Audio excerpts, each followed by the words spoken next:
Good morning. My name is Leanne Nishi Wong. On behalf of the Seattle Betsuin Buddhist Temple and the Seattle Hiroshima Club, welcome to today's Atomic Bomb Victims Memorial Service. A slideshow will begin today's presentation. Please feel free to oshoko during the slideshow, or you may wait until the end of the service.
Good morning.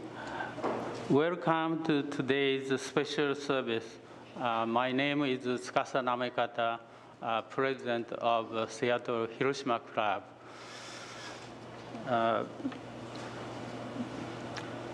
In December 2019, just before the corona pandemic started, my wife Keiko and I went to Hiroshima to do Ohaka Mairi for Keiko's ancestors and visited Peace Memorial Park. There is an important message on the memorial monument.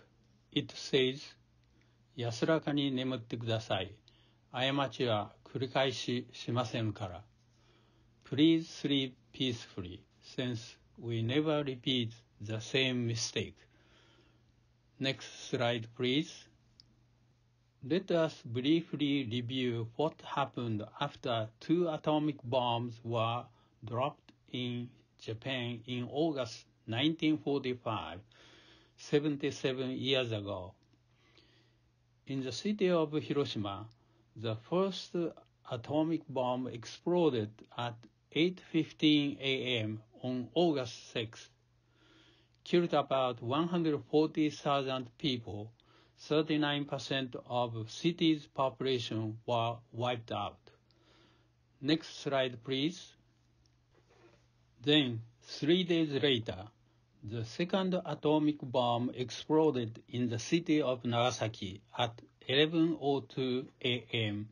on August 9th, killed about 70,000 people, wiped out 28% of population. Next slide, please.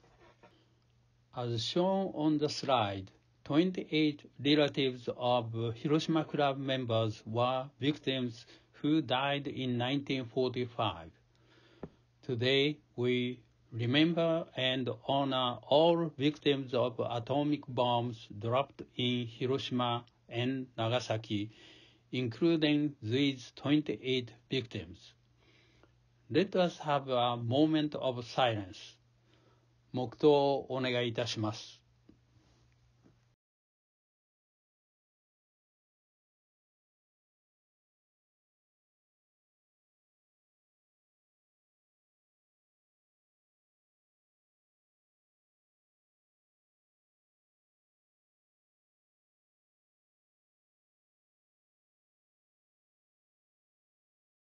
生阿弥陀仏、生阿弥陀仏。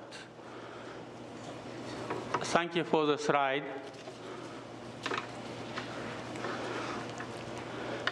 Today, we have a special guest, Consul General of Japan, Mr. Hisao Inagaki, and Mrs.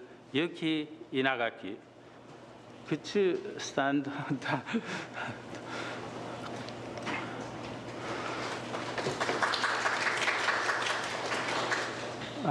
Mr. Inagaki has been making original or paper cranes for wishing the world peace every day after he was assigned to Seattle office.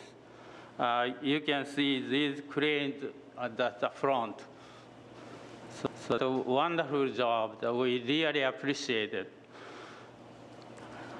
Now, we would like to listen to Mr. Hisao Inagaki's special peace message.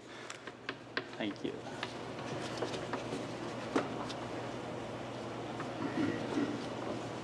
こちらの方にお願いします。すみません。すいません、高いところから申し訳ないです。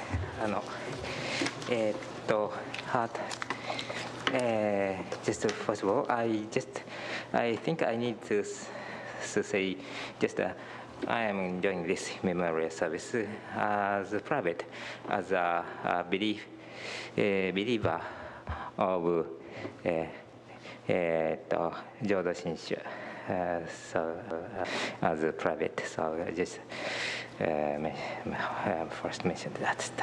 And today's reflections of peace memorial service for atomic bomb victims marks the 77th anniversary of the atomic bombings of Hiroshima and Nagasaki.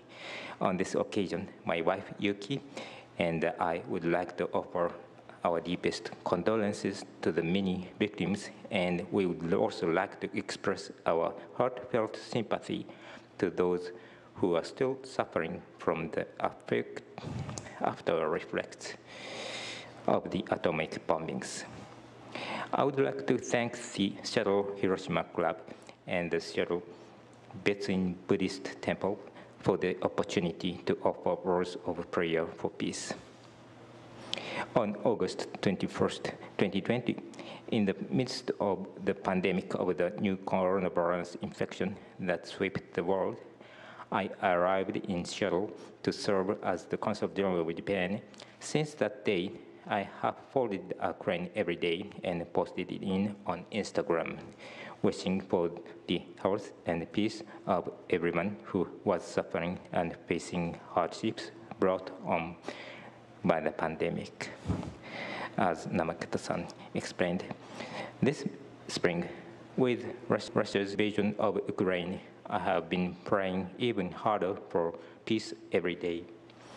I would like to express my deepest gratitude for providing us with the opportunity to display some of my cranes at this memorial service. I'm sure that all of you are familiar with the story of Sadako Osasaki, who is exposed at the age of 2 at her home in Kusunoki-cho, Nishiku, Hiroshima, about 1.6 kilometers from the center of the bomb in Hiroshima. Although her home was blown away by the blast, she miraculously survived and appeared to be fine without any trauma. However, she was diagnosed with leukemia in the 6th grade and was forced to be hospitalized at the Hiroshima Red Cross Hospital. While she was in the hospital, she received 1,000 paper cranes from Nagoya as a gift of sympathy, which motivated her to start folding cranes to express her desire to live. Sadly, after 8 months of hospitalization, she died of myeloid leukemia on October 25, 1955. 3 years after Sadako died on May 5, 1958, at Hiroshima Peace Memorial Park, the Children's Peace Monument was unveiled as a memorial to Sadako and other children who were victims of the atomic bomb. The horrors that occurred in Hiroshima and Nagasaki and the suffering caused by them must never be repeated. We hope that the cranes will help spread the message of what happened in Hiroshima and Nagasaki to the world, and that they will lead to the world's peace. The wish for peace and the original crane as the symbol of hope and peace has spread all over the world. Today, cranes are sent to the Children's Peace Monument from all around the world. I have heard that the number of cranes has increased even more since US President Barack Obama visited Hiroshima in 2016. I pray for the souls of the victims of the atomic bomb and share my condolences and hope for peace to the bereaved families, the survivors, and all those present here today. Hisawe Nagaki on August 7th, 2022. Thank you very much.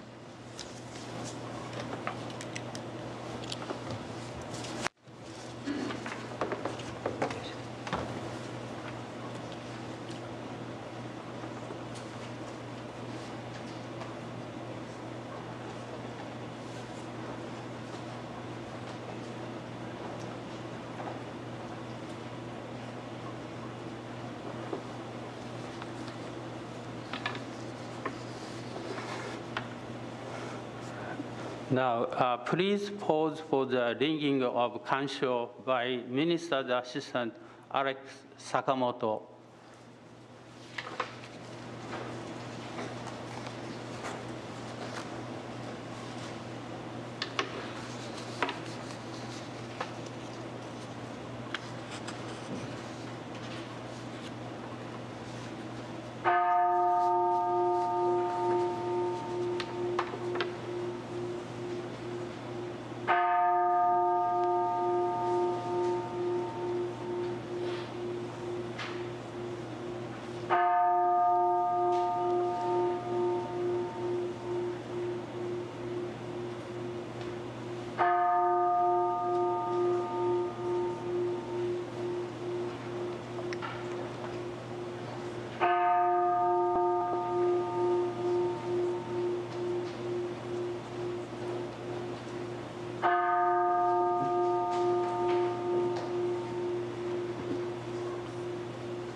Rinban Tsunoki will lead the chanting Sanbujo found on page 24 of the Purple Book, and followed by Hyobyaku and Sutra Sambutsuge on page 79.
Today, on this occasion of the 77th anniversary of the Hiroshima-Nagasaki atomic bombing memorial service, the members of Seattle Betsuin Buddhist Temple have reverently come before Amida Buddha in memory of the victims of Hiroshima-Nagasaki atomic bomb.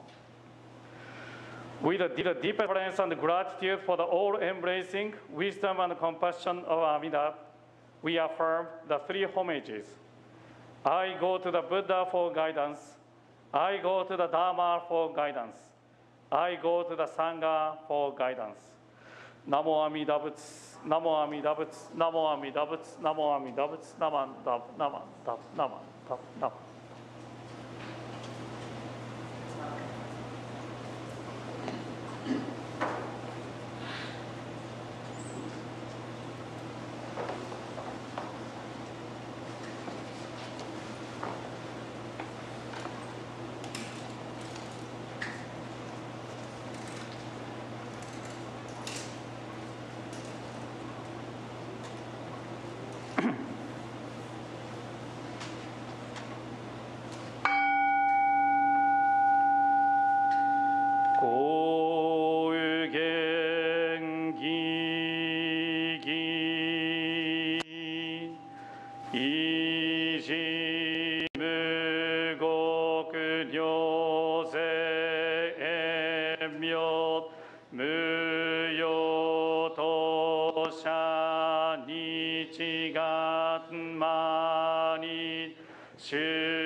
不可get無臭鮮度公明死傷変死小国尿税小友人異人難病両が差物国土第一五種奇妙道上有長不絶国領内本二無闘争がとい愛民道達一切実法由来書新年所有上意図学国経楽安能公文神妙税が新書本願の日力所有所有欲実法生存知恵無下上量不思想知が信行計量心死食毒中が行所有人人住不敬ナマンダブナマンダブナマンダブナマンダブナマンダブナマンダブがんにしくどく病道生災道本菩提心大有上有安楽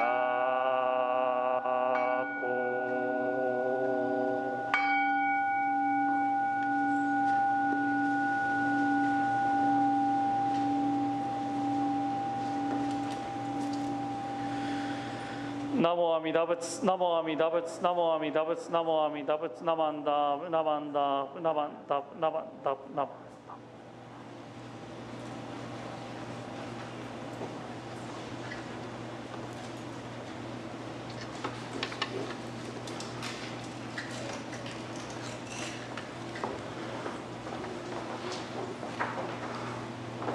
Oshoko incense offering by representatives, atomic bomb survivors, Risco Kawahara.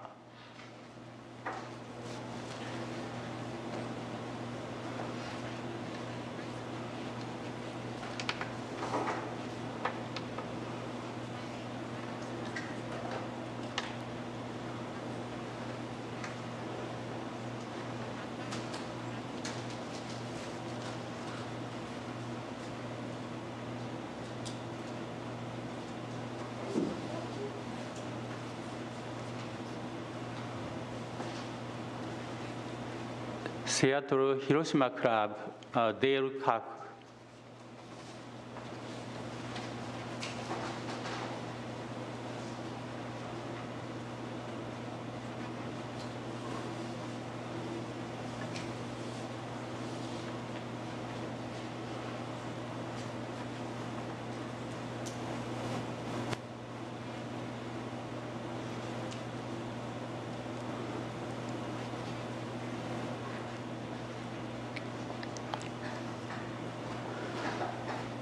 Seattle Betsuin Buddhist Temple, Suji Taketa.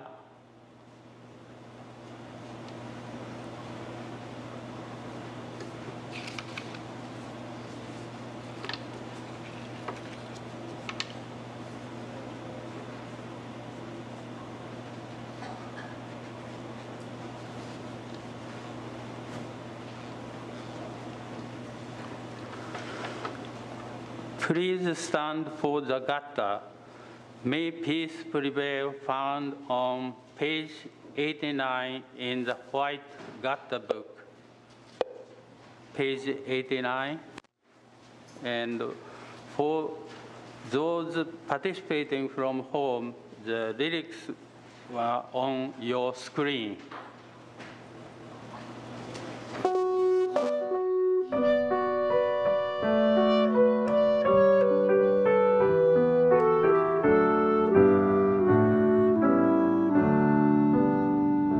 Let peace live as we talk, with kindness in our voice, embraced in Buddha's light.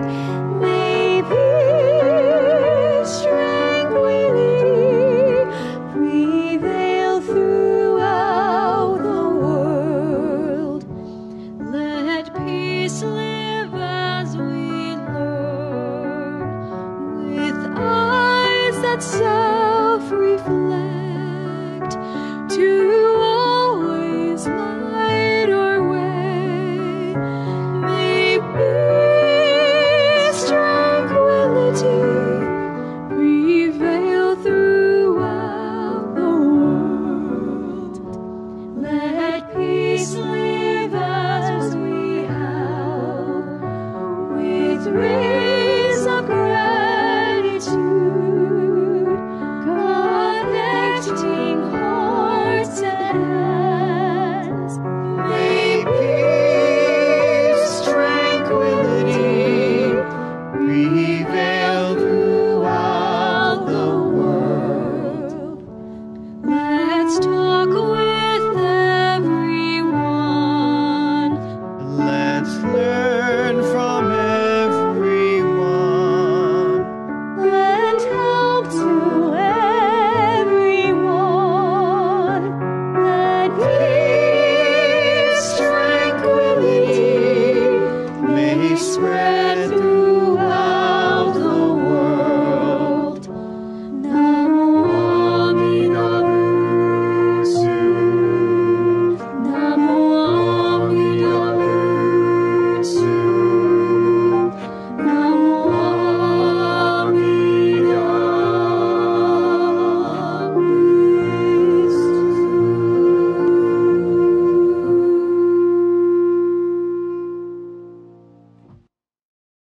Please seated.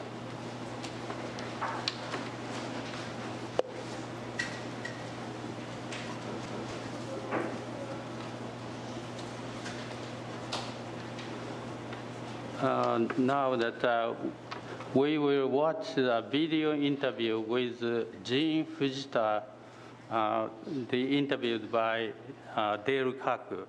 And before that, I briefly introduce Jin Fujita.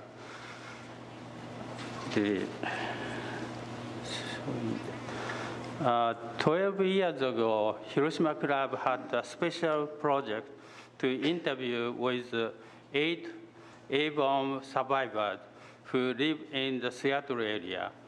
Today, we watch Mr. Jin Fujita's video. Jin was born in Washington in 1928. He and the parents moved to Hiroshima in 1940. When A bomb was dropped, he was 17 years old. He described horrific views in Hiroshima city right after A bomb explosion. Now we can watch.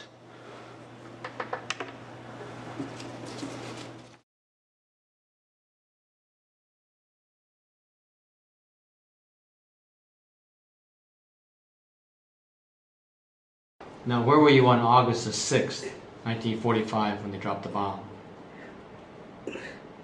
Well, I was in a bomb shelter because it was hot out there and we didn't feel like working. Mm-hmm. You know, we were only 16 and 17, and they were making us carry those heavy bags of, I guess it was rice or to load on these old horse buggies so they could take it down to the port in Hiroshima. And you know, when you're about that age, you don't feel like working anyway. So we decided to go into a bomb shelter and eat what little bento that we had. Oh, okay, so there wasn't any warning to go into the bomb shelter, you just decided to No, go in. it was just one B-29 coming over, so it was no big deal. And how far from ground zero were you? I think I was about 2 miles away from it, so I was in a safe zone. Okay. What do you recall hearing or seeing during the time that the bomb was dropped? Only thing I could remember is when we were in the bomb shelter was just a very bright light that came through. In my assumption at that time, I thought one of the transformers blew up because we were close to a transformer. And when that happened, did you guys leave the bomb shelter? Well, chicken me, I told the other guy, go out and see what happened. And then he comes out and he says, "Oi, Jin-san, minna shindoru do." Oh, really? Well, they weren't dead, they were just kind of burnt a little bit. Oh, wow. They were kind of stumped. Uh-huh. What did the countryside look like? Well, then, right after that, we went to this riverbank. And Hiroshima being a city built on a delta, it's flat. And we could see all the way across the city. Before that, we couldn't see anything because there was buildings. And, and then we hear all this moaning and groaning and these people walking around with their skin hanging clear. So I decided, hell, I got to get out of here. How about your family? How they survived? My mother was on the streetcar that day. She was close where I work, and she was on the opposite side, but the bomb fell here, and she was on this side, so she just got knocked off. No damage. How far from the epicenter was she? Oh, about a mile and a half. Is that right? And then by your father and grandparents? Well, my father, since he was able to drive a motorcycle, he was assigned to be a courier for the, I guess it was for the Japanese Army. He was supposed to carry these documents from one office to another. And the main office was right in the center where the bomb fell. So there was nothing left that I could, well, there was no humans, they were all burnt to death. So he was killed. Well, it was 2,000 degrees and just Yeah. Never did find his body? never found one. We saw some bones here and there, but didn't know who's who. Did you understand it was the atomic bomb that dropped? No, we had What did you no think idea. happened? Huh? What did you think happened that day? Well, we just kind of guessed that it was a new bomb that the Americans are using. And that's about furthest it got until the government started to make news about its atomic bomb. At that time, we had no idea what atomic was. So the government did announce that there was an atomic bomb that dropped? You know, it was a nuclear bomb, or they used to call it the Genshi Bakudan, which is nuclear. And, Did they mention how many people had died or anything like that? no, although they say that the whole city of Hiroshima is flattened out. Now you mentioned you saw did you see the single B-29 bomber come across that day? Yeah, it was circling around. Oh, really? I thought it was just taking pictures like they usually do. Mm-hmm. So you think nothing of it. Uh-huh. Only time you used to run is when those P-51s used to come in, escorting the bombers. And then they used to come down and really shoot the hell out of them. 50 calibers. Uh-huh. So did you get any prior warning to the bomb? No, there was no problem. Nothing at all. We were getting bombed every night anyway with B-29, one city after another. Mm-hmm. Did you have to move to get away from the bombing? Huh? Did you have to move to get away from the bombing? Well, they never did bomb Hiroshima. Oh, I see. Hiroshima was left alone. Mm-hmm. And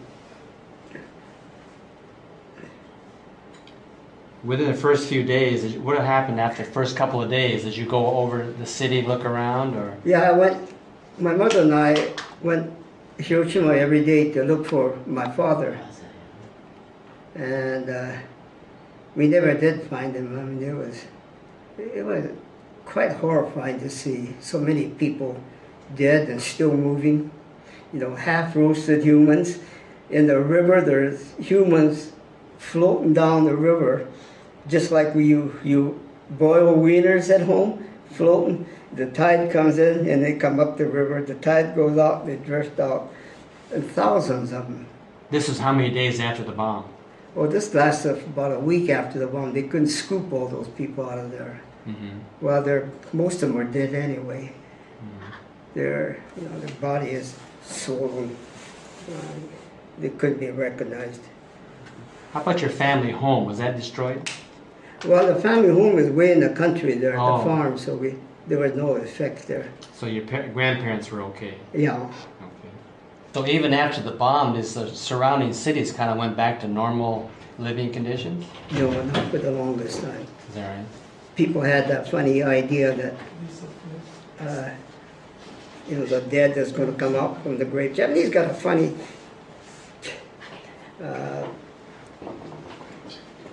psychology about the dead. At nighttime, we used to be able to see those, what do you call those, little balls of fire due to your body contamination, and it kind of ignites as a ball. We used to see it all over the Hiroshima city. It's kind of eerie. From the dead bodies? Yeah. Oh, wow. So after the bombing, how did you live? I mean, you obviously didn't go back to normal. Did you have food to eat and things like that? Well, food was very scarce, but being a farmer and my mother running a beauty shop, we were lucky to have what you call a cash flow and a farm that we were able to get enough for ourselves to eat. So even during the war, the ladies did go to beauty shops to have their hair done and stuff like that? How was that? Even during the war, the ladies would go to beauty shops to have their hair cut and permanents and things like that? Yeah. I guess in those days it was quite a fashionable thing to get a permanent. Keep your hair a little curly. Mm-hmm.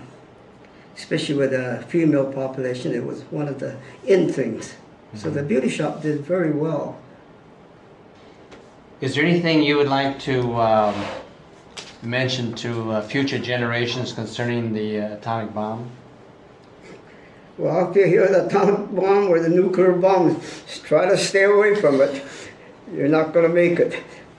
And what's your feeling about the use of atomic bombs in the future? But I sure don't like it. The way they're tossing it up and down, it's kind of scary. Yeah. It kind of gives me the shakes. And I would have went through the smallest bomb. Mm-hmm. I don't want to go through it again. Anything else you'd like to add to this interview? No, but it's pretty sad when you see a mother and their child. They used to carry all their kids on the back, and the heat is so strong. The child is burned and stuck to the mother's back, you see, hundreds of those people walking down the street. Just So do you have nightmares occasionally? not anymore. You used to? I got over it. But every time I see a car accident, I turn the other way. I mean, it just comes back to you real quick. Yeah. Okay, well, thank you very much, Gene. That was a very good Okay. interview. Can I go home now?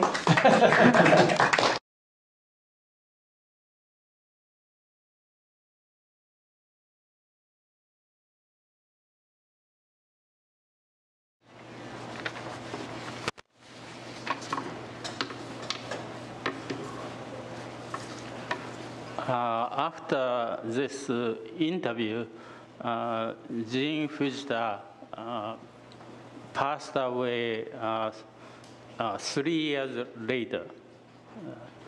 We are very fortunate to have interview for the showing this video to future generations. Now that we received a message from Hiroshima Governor Mr. Hidehiko Yuzaki, Japanese and English both. So I'll read the Japanese part.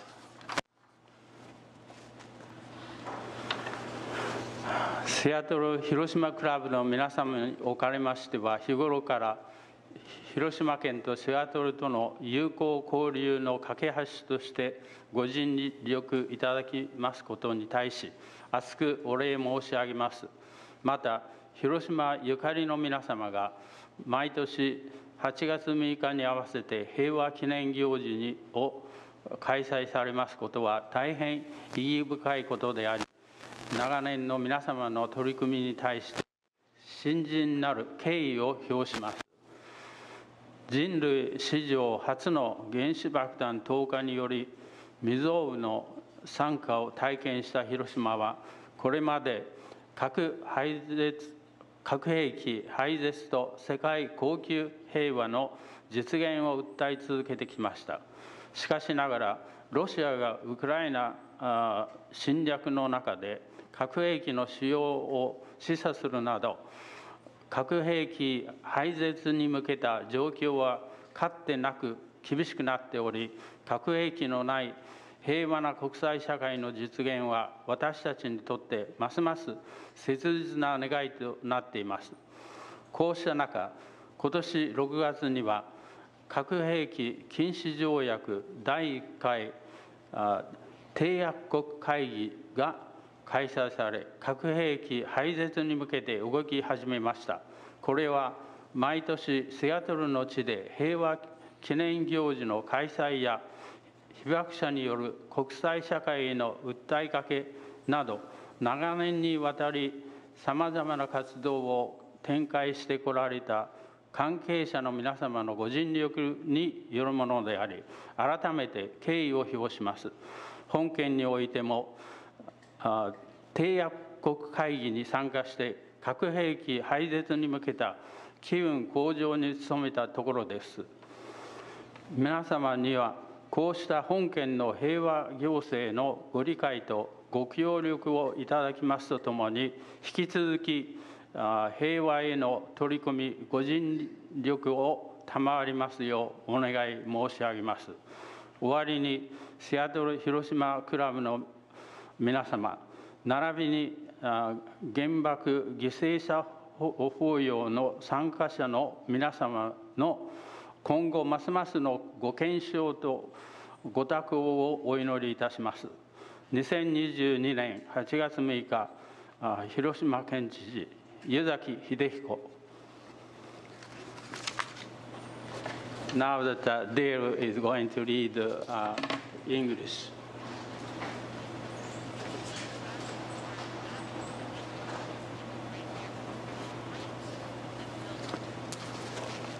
I'll read this message. I would like to begin by expressing my gratitude to the members of the Seattle Hiroshima Club for consistently serving as bridges of friendship between Hiroshima Prefecture and Seattle. In addition to everyone with connections to Hiroshima, the Peace Memorial events you hold on August 6th every year are deeply meaningful, and I would like to express my deepest respect for your efforts all these years. Hiroshima, after experiencing the calamity of the first atomic bomb used in combat in human history, has continued to appeal for nuclear weapons abolition and everlasting world peace. However, in light of the current global situation, including Russia's mentions of nuclear weapons during its invasion of Ukraine, achieving nuclear weapons abolition has become increasingly difficult. Our desire for a peaceful global society free of nuclear weapons has only become more pertinent. The first meeting for the United Nations Treaty on the Prohibition of Nuclear Weapons was held in June of this year, launching action towards nuclear weapons abolition. Hiroshima Prefecture also participated in this meeting and is striving to increase the momentum towards nuclear weapons abolition. Your hard work contributes to this outcome, including the Peace Memorial events held in Seattle every year and the Hibakusha's appeals to the international community. So I would like to once again express to you all my deepest respect. Moving forward, while receiving your understanding and cooperation in Hiroshima Prefecture's peace initiatives, I'd like to ask you to continue taking action towards achievement of peace. In closing, I pray for your Hiroshima Kenjin-kai members and all those in attendance of this memorial service good health and happiness. August 6th, 2022, Hidehiko Yuzaki, Governor of Hiroshima Prefecture. Thank you.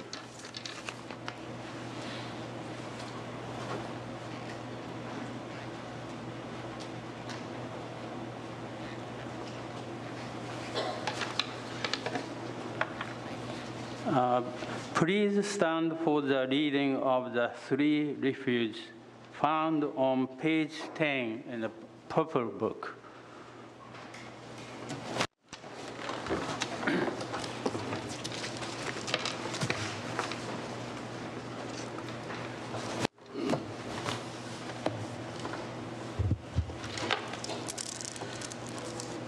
The threefold refuge. Difficult is it to receive a human form, now we are living it. Difficult is it to hear the Dharma of the Buddha, now we hear it. If we do not cross over to the truth in the present life, in what life shall we cross over?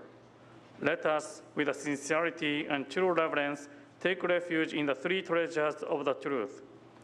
I take refuge in the Buddha.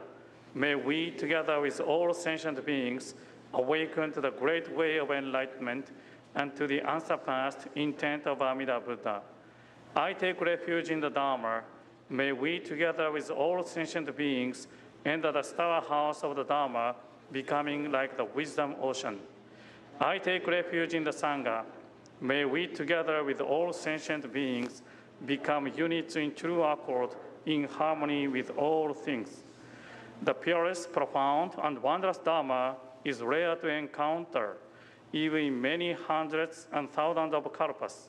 Now we are privileged to hear and receive it. Let us thoroughly understand the true meaning of the Tathagata's teaching. Namo Amida Butsu, Namo Amida Butsu, Namo Amida Butsu, Namo Amida Butsu, Namo Amida Butsu.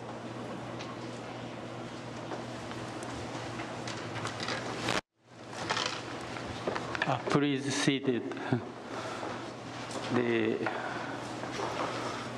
Reverend Emeritus Don Castro will now deliver today's Dharma message.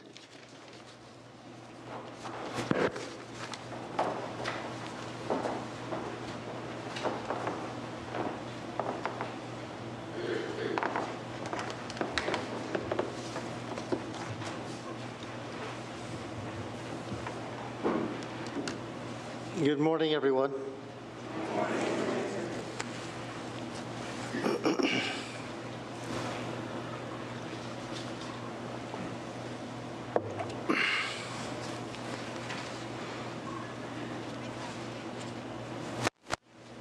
I was just thinking what a luxury it is to take a drink of water. So many people who were dying on that day were calling out for water.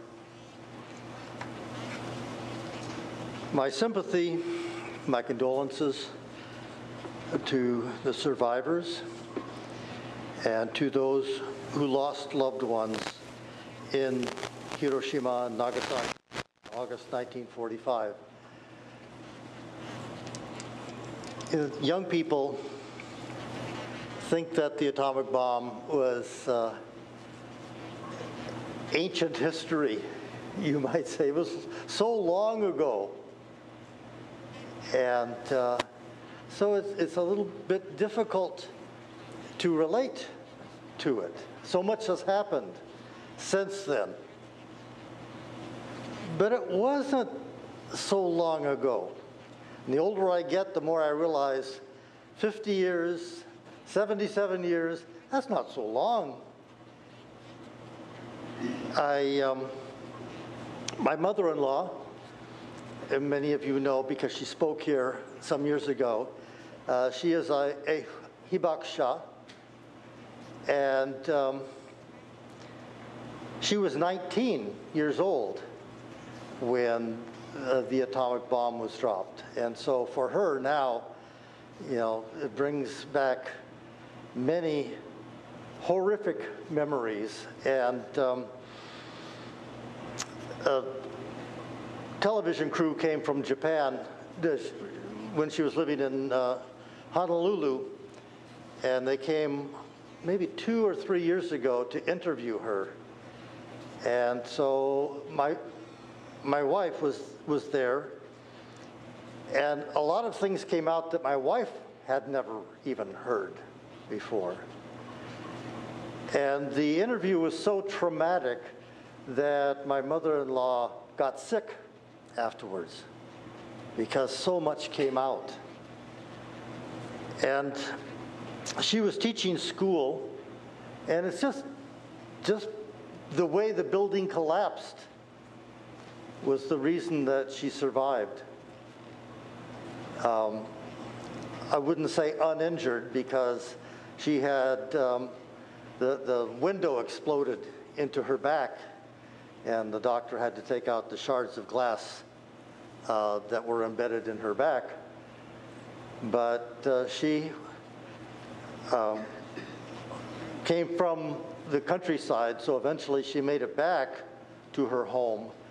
And when her father saw her come through the gate, he thought he was looking at a ghost coming. But she saw the worst of it, and you know, like was explained by Jean, you know, she saw the worst of it. And so I don't want to go into it. She saw horror, and I can't imagine, like the glass embedded in her, that was embedded in her mind.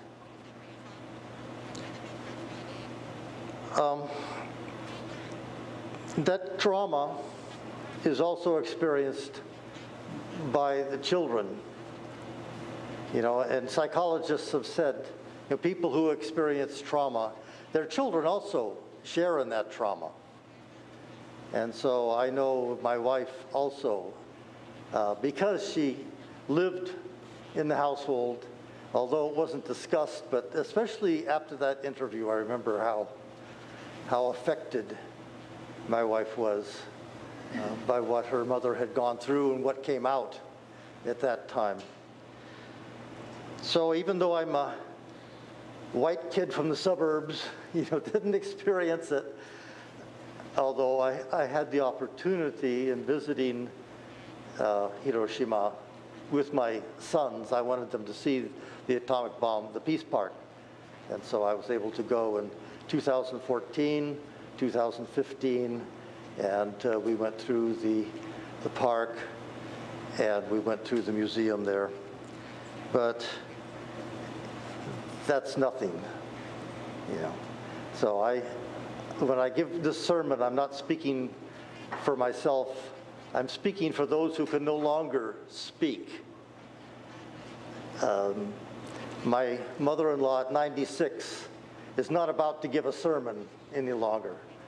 So we were fortunate that when she was here 10 years ago or so, that she was still physically able to talk and to give a Dharma talk.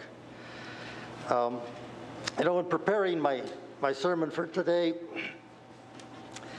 I retired 5.5 years ago. It's gone by so fast. But I haven't thrown anything out. So you know how messy my office was. Well, now my house is that messy. And so I have my file folders still from all the major services.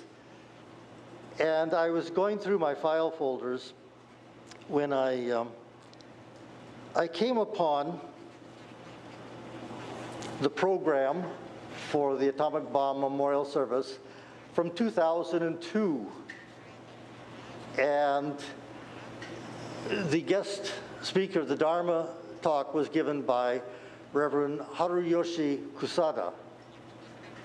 And he was an important person.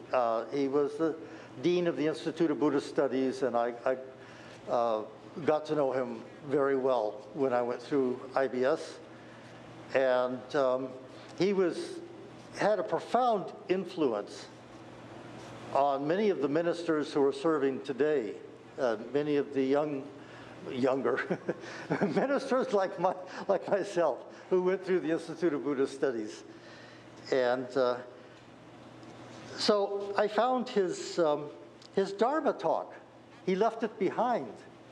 And I was so happy to find it because I'm looking to see if I can collect his writings. And I have one that he gave at Hoonko sometime, in the, I don't know, in the 1990s or early 2000s.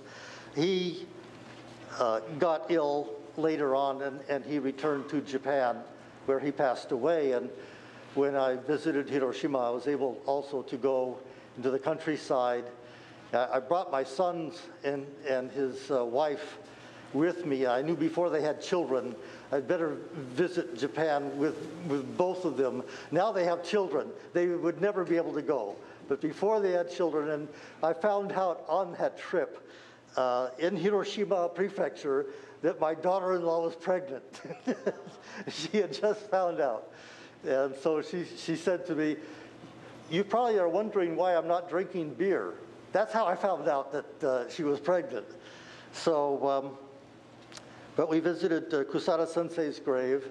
We visited the Peace Park, and then we stayed at the temple for a couple of days in Hiroshima Prefecture of someone who was very helpful and a good friend of mine. And I think after that, my son said, "We came to have a good time. We're doing hakamairi, we're visiting graves, we're doing memorial services for your teachers, and when are we going to see, the nightlife?" So after that, we went back to Kyoto, and they did have a very good experience, I think, seeing a lot of Japan that they never would have otherwise. But Kusada Sensei, he was 30 miles away from the atomic bomb. I remember driving with him one time, and we saw this cloud formation, this cumulus clouds. And he said, "What's that?" And I said, "Well, it's just clouds on the horizon." He said, "That looks so much like the mushroom cloud that I saw after the atomic bomb." And he was teaching school.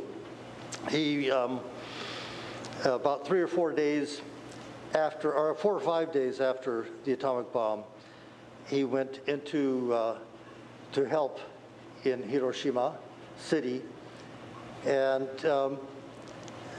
in his Dharma talk, he gives a lot of details, and I just don't have time to go into his Dharma talk, but he saw also so many people who were dying and who had died And he said it was his assignment to go around to all the, he said, my assignment was to visit the food ration distribution centers with another teacher and report the conditions. The objective was to find out how many survivors are in each distribution center area and inventory the food supply. The distribution centers will receive new supplies when needed. And he said what surprised and shocked him was when they went to the military depots, supply centers, how well stocked they were. And the general population was in near starvation, but the military still had stockpiled many provisions. And of course, I guess when you're waging war, you can understand that that would happen. But that was an interesting observation that he made. Kusada Sensei, after the war, he went to Kyoto, went through the minister's training program, Yukoku University, and he met the person who became my principal teacher, Reverend Eidman, who had come from the United States to study Jodo Shinshu in 1951. And he came back to the United States with Eidman Sensei, and he was one of the early people who founded or established the Aikido martial art in the United States. And they started a dojo in South San Francisco. And Kusada Sensei was a second-degree black belt in Aikido. So he taught there for a number of years and then eventually became the dean of the Institute of Buddhist Studies.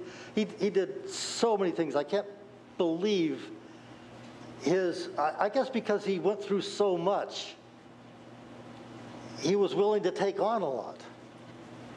For instance, he had a little tiny motorcycle, and he was teaching at the Monterey Language Institute, and he would go over the mountains from San Jose to Monterey on this little I would call it a motor scooter, so many days a week to teach over there. Wow, he probably, either getting off the motor scooter, you'd be shaking like this. But there's a story that I want to tell because it goes to me to the heart of how I feel about the dropping of the atomic bomb. And this story I've told many times because to me it's just so poignant. And the story comes from Reverend Dean Koyama, so you may have heard it from him too. Matter of fact, I think I heard it here when he gave the sermon many years ago. And Koyama Sensei is also a black belt in Aikido. And he said he and Kusada Sensei were giving an Aikido demonstration many years ago. And so Koyama Sensei was the aggressor. And Kusada Sensei would be throwing him across the room. And so Koyama Sensei would rush at him, attack him, and he'd be thrown. So, but every time he was thrown, he could hear Kusada Sensei say something to him. And so he said, I'm gonna listen really carefully, and I'm going to find out what he's saying. So as he's going by, he's getting thrown, and Kusada Sensei says to him, I'm sorry. I thought, that was Kusada Sensei. And to me, that's how I feel about the atomic bomb. I'm not saying it should have been dropped. I'm not saying it should not have been dropped. I don't know. As I go through my files, I find this Hiroshima, who disagreed with the atomic bomb, with the atomic bombing. And it's amazing reading this. I don't know, maybe it came from the Hiroshima Club, I'm not sure. Who disagreed with the atomic bombing? Like President Dwight Eisenhower disagreed. Albert Einstein disagreed. General Douglas MacArthur disagreed. And it goes on 10 pages of really prominent people who said it was not necessary and it should never have been dropped in a civilian population. Really interesting, you know. So, like I said, I can't take sides, but I'm sorry. That's why we had this memorial service. I'm sorry that it happened. And when I was in Japan in 1975, and I went up to Fukushima-ken, I had met a Zen priest who invited me to come and stay at his temple. And it happened to be the 30th anniversary of the dropping of the atomic bombs. And so I'm staying at his temple, and he says, we're going to the Civic Auditorium today to attend a memorial for the 30th year of the dropping of the atomic bombs. So I'm just tagging along, you know, I go and I'm sitting in the audience with everybody else, and there is a service that's done. There's Shinto priests doing Shinto service, Buddhist priests of various denominations doing a service. And then afterwards, I have a chance to meet municipal dignitaries. And then my friend shows me a newspaper article that was so embarrassing. And it was about a reenactment of the dropping of the atomic bomb done in Texas with a restored B-29. They dropped a flour sack. The flour sack came down. When it hit, it made somehow a mushroom cloud. And everybody cheered.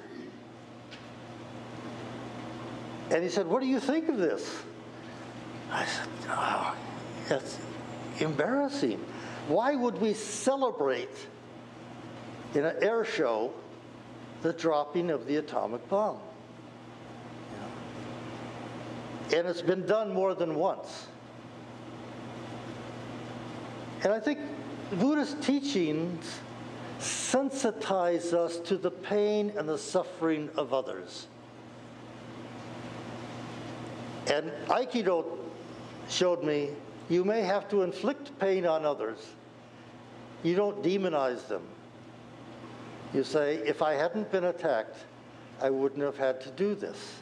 Like I said, I'm not saying we should have done it. Obviously, there were many important people who said we shouldn't have done it. And I kind of leaned in that direction. As President Eisenhower said, Japan was already defeated. There was no reason to do it. But, so, when I think of Buddhism and the attitude of loving kindness that's a part of the Buddhist tradition, then, you know, even as it just comes through every aspect of our life. Even taking food, we say, I'm sorry, but I'm living at the expense of other forms of life.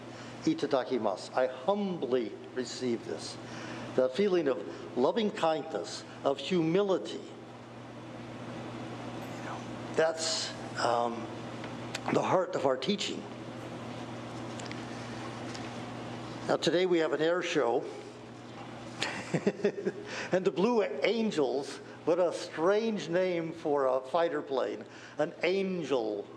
But anyhow, I'm thinking back to when I came here first, 1986, and Ouchi Sensei, who had been in the Japanese Air Force and ends up spending probably most of his life in the country that had been his enemy. And we would have a 1:30 Japanese language service. and on Seafair weekend with the air show, and it always was so powerful that even during the atomic bomb memorial service, and certainly right after, because it was 1:30, we started the service in the afternoon, and we would walk out, and here would be the Blue Angels coming right over us. And it just was such a powerful feeling. I thought, if we could put the resources into creating peace that we put into creating war, what a different world it would be. I'd like to conclude my Dharma talk today with the reading. I'm not going to read the whole thing because it's a little longer, but can we say this?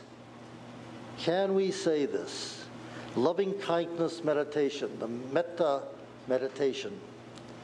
And it's easy to say the first part, but it's very difficult to say what comes later in this meditation.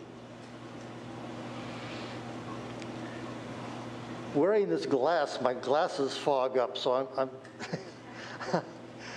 good thing Caucasians have long noses. Keep our glasses at the end of our nose, and then they won't fog up. May all beings be happy and well. May no harm or difficulties come to them. May they live in peace and harmony. May my friends be happy and well. May no harm or difficulties come to them. May they live in peace and harmony. And may my family be happy and well. May no harm or difficulties come to them. May they live in peace and harmony. May my enemies be happy and well. May no harm or difficulties come to them. May they live in peace and harmony. May all beings be happy and well. May no harm or difficulties come to them. May they live in peace and harmony.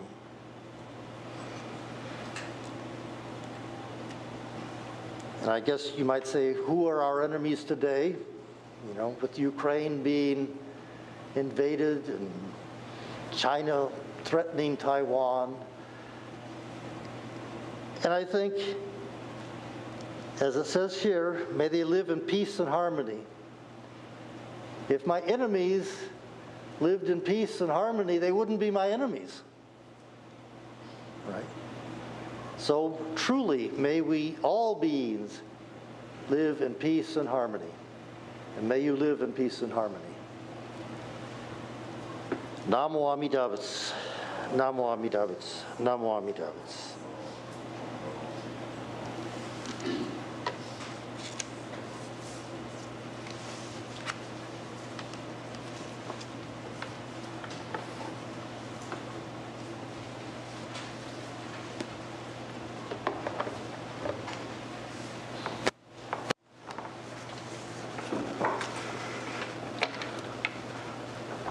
Thank you, Castro Sensei, for your the very thoughtful message. Please stand for the Gata, Ondoku-san 2, found on page 220 of the Purple Book.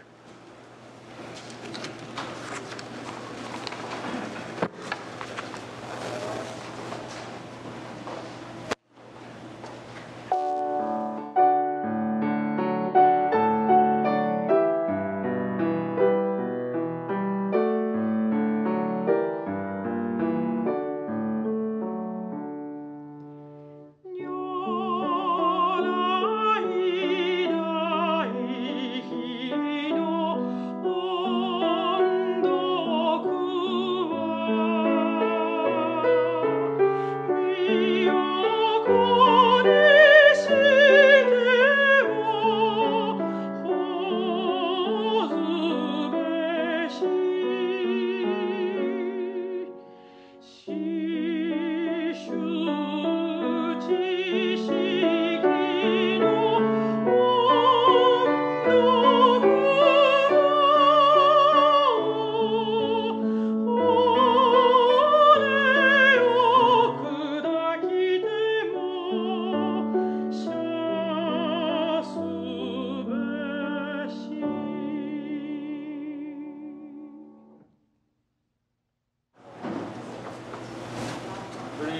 seated.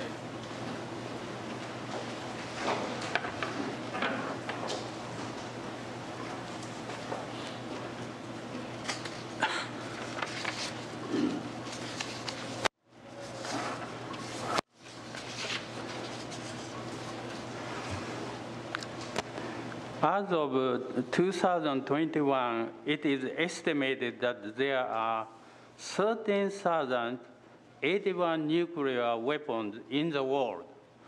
90% of them are owned by two countries. Russia has 6,251 or 55, and the United States has 5,550. And the Washington state alone has an estimate of 1,120 nuclear weapons.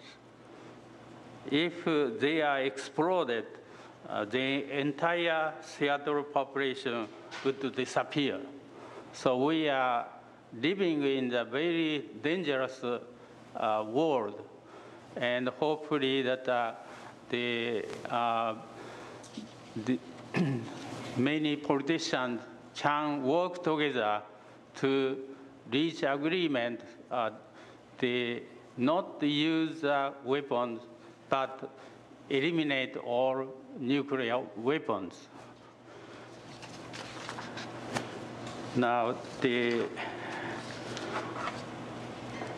please bow your head for word from Shinran Shonin. May there be peace in the world, and may the Buddha's teaching spread. Namo Amida Butsu.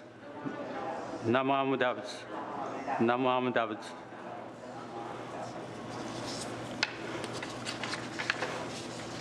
Butsu. In closing, I thank Seattle Betsuin for co-hosting this memorial service, and thank all for attending in this service. Please stay safe and healthy. Thank you.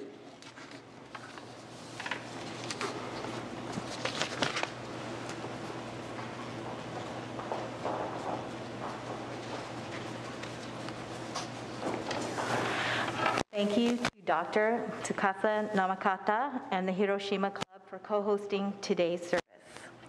Thank you to Rinban Katsuya Kusunoki, Minister's Assistant Alex Sakamoto, Connor McKinney, Kemi Nakabayashi, Reverend Emeritus Don Castro, Paul Mori, the Japanese Consulate General Mr. Hisao Inagaki, Hiroshima Governor Mr. Hideki Yusaki, Susie Taketa, Dale Kaku, Ritsuko Kawahara, Marissa Wong, Lisa Butler, Mei Yamasaki, Eileen Tanabe, Macy Misa and Maya Hiroda, Donna Sasaki of the Tacoma Buddhist Temple, Takeo Kudo, Kerry Kawamoto of the Mililani Honganji, Tony Hale of the Berkeley Buddhist Temple, Ellie Mizushima of the Sacramento Betsuin, Koichi Mizushima of the Sacramento Betsuin, Naho Umitani of the Mo Ili Ili Honganji, and Zora Ueda Hale of the Berkeley Buddhist Temple for their assistance in presenting today's service. The temple appreciates your donations, dana, and ongoing support. Your gifts allow the temple to continue bringing the Dharma to you in person and at home. Please subscribe to the Betsuin's YouTube channel, like us on Facebook, and go to the Seattle Betsuin's website for additional information on upcoming services, workshops, and events within the temple and Jodo Shinshu community. This ends our formal presentation today. Please join me in Gassho. Namo Amida Butsu, Namo Amida Butsu, Namo Amida Butsu. Is there any announcements for today? I have one. A friendly rivalry softball game between Tacoma Buddhist Temple, White River Buddhist Temple, and the Seattle Betsuin will be played in person on September 3rd. Everyone is welcome to participate. If you would like to sign up to play with the Betsuin, please see the Betsuin's website or email news blast for additional information. Reverend Kusunoki and the Betsuin would like to win the trophy this year. This concludes today's service. For those attending in person, please join us at Wisteria Park for the ringing of the boncho for world peace. There is also a photo display in the gym with pictures from Hiroshima and Nagasaki. You may also come forth to do Oshoko.